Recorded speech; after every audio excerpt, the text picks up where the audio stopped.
Bienvenue dans l'essentiel de la géopolitique mondiale. Ce week-end se tient en Inde le sommet de G20 et sera marqué par plusieurs éléments. De Vladimir Poutine, persona non grata à cause de l'invasion de l'Ukraine et des désaccords à attendre sur ce sujet parce que beaucoup de pays veulent rester neutres. Pas de Xi Jinping non plus, qui envoie son premier ministre Li Qiang dans un contexte de forte tension commerciale avec les États-Unis de Joe Biden, qui lui sera bien présent. Xi Jinping, dont les relations sont très conflictuelles avec l'Inde de Narendra Modi. En effet, au-delà de le conflit frontalier, vous allez voir, l'Inde et la Chine se voient comme des concurrents. Voyons voir. Le problème est d'abord démographique. La population de l'Inde pourrait atteindre 2 milliards en 2100, tandis que la population chinoise pourrait descendre.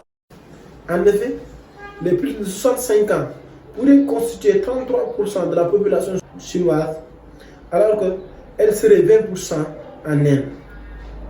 Mais si la Chine cède sur le plan démographique, elle garde son titre de premier pays dans le domaine économique, alors que les deux pays avaient un PIB presque équivalent en 1990.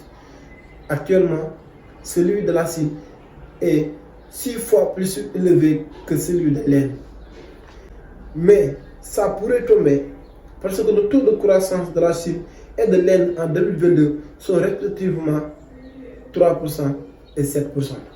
Et ça peut perdurer parce que l'Inde a le plus bon marché. Les entreprises migrent vers l'Inde.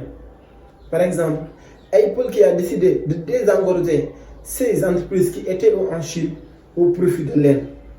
Dans le domaine géopolitique, l'Inde peut se rapprocher des pays de la sous-région qui s'inquiètent de l'appétit territorial chinois, mais aussi sur les États-Unis qui sont très présents dans la région. Vous voyez que la Chine et l'Inde sont de très grands concurrents dans ce sommet. Mais ce qui va marquer encore ce sommet, c'est la validation de la candidature de l'Union africaine en tant que membre.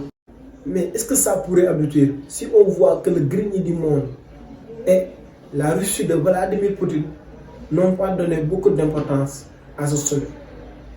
Voici tout l'essentiel de l'actualité géopolitique mondiale. Merci.